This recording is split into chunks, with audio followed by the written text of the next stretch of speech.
Now, Nigeria's commercial capital, Lagos, is home to approximately 4.5 million children of school age. Yet, despite the state's efforts in the provision of free and compulsory primary and secondary education, there are still a number of children that are not attending school.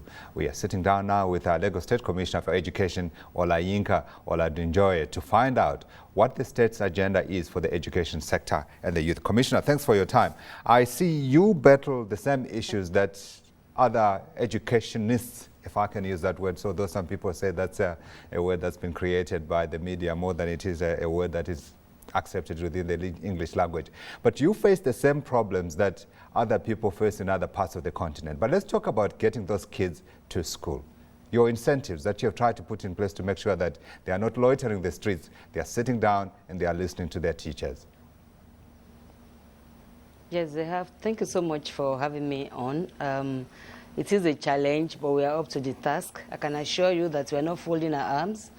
We understand that we have quite a number of children out of schools, but there are lots of factors and reasons for it. Some of them socio-cultural, some of them economic, some of them political, gender inequalities, etc.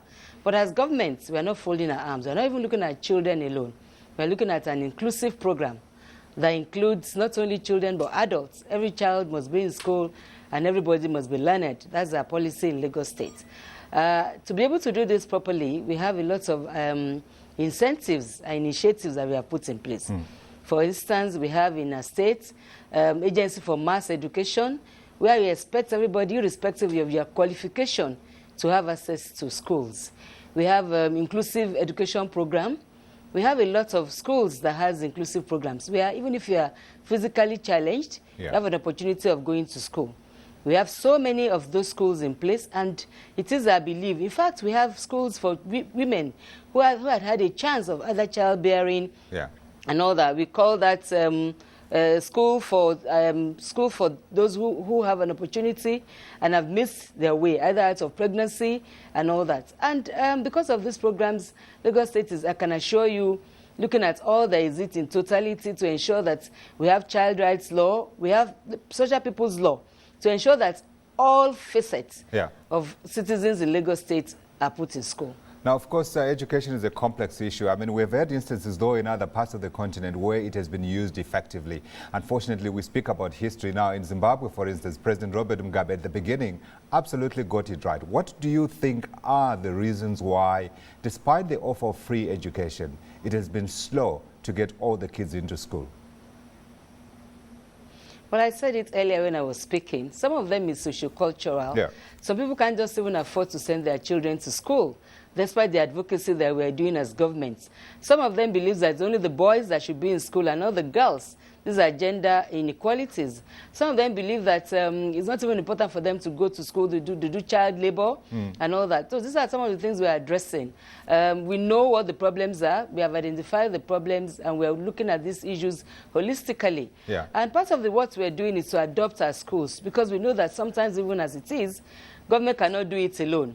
So we have this initiative where we ask people, corporate organizations, NGOs, churches, who believe in us, to come on board and join and partner with governments at ensuring that every child, either physically challenged or otherwise, have themselves in schools. And in our schools, as I speak, some of our toilets have been so configured to allow those with wheelchairs and those who are physically challenged to be in school. We have ramp in our schools now. We have ramp in our states, in most of the physical structures that we are building now. So there's no excuse. Not that I can't get my wheelchair to school or I can't get myself to school because I'm physically challenged. We have 37 inclusive schools at the primary school level. We have special schools. We have schools that are meant for the blind, for the deaf. So as you look at it, the whole gamut of citizens in Lagos State, adult children, should all be in school because of the facilities. Commissioner, what about the issue of teacher strikes? Now, of course, that's always an issue that afflicts education across the continent. We've seen it here in South Africa. We've seen it in other parts of the continent. What are you doing to make sure that teachers spend more time teaching than they spend out in the street demanding issues that perhaps should be addressed without too much trouble? I can assure you that that was a once and for all thing. And it was because it has a national flavor. It's not peculiar to Lagos State. Other states at that time were clamoring for the same thing, and we seem to have sorted ourselves out.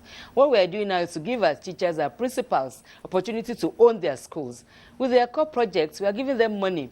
They've identified their needs through their SIPs, and with this initiative, they own their schools. They're encouraged to go to own their schools. We're even planning to ensure that they write their examinations themselves. So at the end of the day, our teachers are comfortable.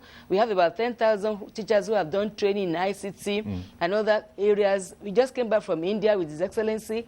We're looking at our teachers' needs. Teachers' assessment needs is going on to be able to identify their needs. And because of the training and retraining that we're doing for them, our teachers are comfortable. We've paid them what they are asking for, and I can assure you that they are well settled in their various schools and classes.